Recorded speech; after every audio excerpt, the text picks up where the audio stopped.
شروع اللہ کا نام لے کر جو بڑا مہربان نہایت رحم والا ہے۔ اے پیغمبر صلی اللہ علیہ وآلہ وسلم، جو چیز اللہ نے تمہارے لیے جائز کی ہے تم اس سے کنارہ کشی کیوں کرتے ہو؟ کیا اس سے اپنی بیویوں کی خوشنودی چاہتے ہو؟ اور اللہ بخشنے والا ہے، مہربان ہے۔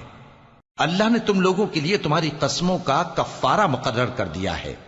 اور اللہ ہی تمہارا کارساز ہے، اور وہ دانا ہے، حکمت والا ہے۔ اور یاد کرو جب پیغمبر صلی اللہ علیہ وآلہ وسلم نے اپنی ایک بیوی سے ایک بھید کی بات کہی تو اس نے دوسری کو بتا دی، پھر جب اس نے اس کو ظاہر کر دیا اور اللہ نے اس حال سے پیغمبر صلی اللہ علیہ وآلہ وسلم کو آگاہ کر دیا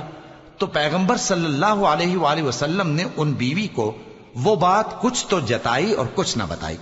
سو جب وہ بات ان کو بتائی تو وہ پوچھنے لگیں کہ آپ کو یہ کس نے بتایا؟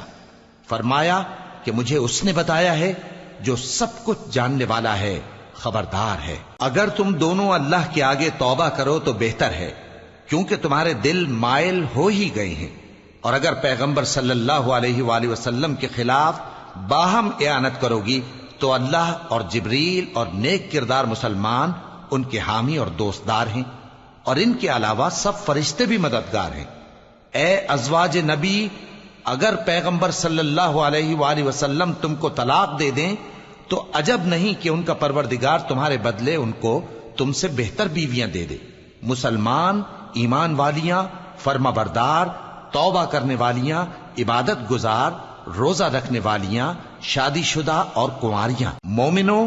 اپنے آپ کو اور اپنے اہل و عیال کو اس آگ سے بچاؤ جس کا ایندھن آدمی اور پتھر ہوں گے، اور جس پر تند خو اور سخت گیر فرشتے مقرر ہیں۔ وہ کسی حکم کی جو اللہ ان کو دیتا ہے نافرمانی نہیں کرتے، اور جو حکم ان کو ملتا ہے اسے بجا لاتے ہیں۔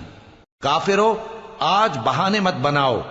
جو عمل تم کیا کرتے تھے انہی کا تم کو بدلہ دیا جائے گا۔ مومنو، اللہ کے آگے صاف دل سے توبہ کرو، امید ہے کہ وہ تمہارے گناہ تم سے دور کر دے گا اور تم کو جنتوں میں جن کے نیچے نہریں بہ رہی ہیں داخل کرے گا۔ اس دن اللہ پیغمبر صلی اللہ علیہ وآلہ وسلم کو اور ان لوگوں کو جو ان کے ساتھ ایمان لائے ہیں رسوا نہیں کرے گا، بلکہ ان کا نور ایمان ان کے آگے اور داہنی طرف روشنی کرتا ہوا چل رہا ہوگا، اور وہ اللہ سے التجا کریں گے کہ اے پروردگار، ہمارا نور ہمارے لیے پورا کر اور ہمیں معاف فرما، بے شک اللہ ہر چیز پر قادر ہے۔ اے پیغمبر صلی اللہ علیہ وآلہ وسلم، کافروں اور منافقوں سے جہاد کرو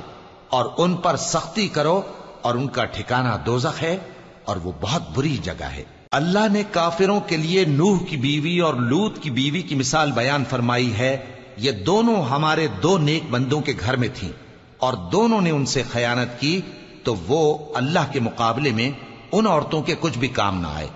اور ان کو حکم دیا گیا کہ دوسرے داخل ہونے والوں کے ساتھ تم بھی دوزخ میں داخل ہو جاؤ۔ اور مومنوں کے لیے ایک مثال تو فرعون کی بیوی کی بیان فرمائی کہ اس نے اللہ سے التجا کی کہ اے میرے پروردگار، میرے لیے بہشت میں اپنے پاس ایک گھر بنا اور مجھے فرعون اور اس کے عمل سے نجات بخش اور ظالم لوگوں سے مجھ کو چھڑا لے۔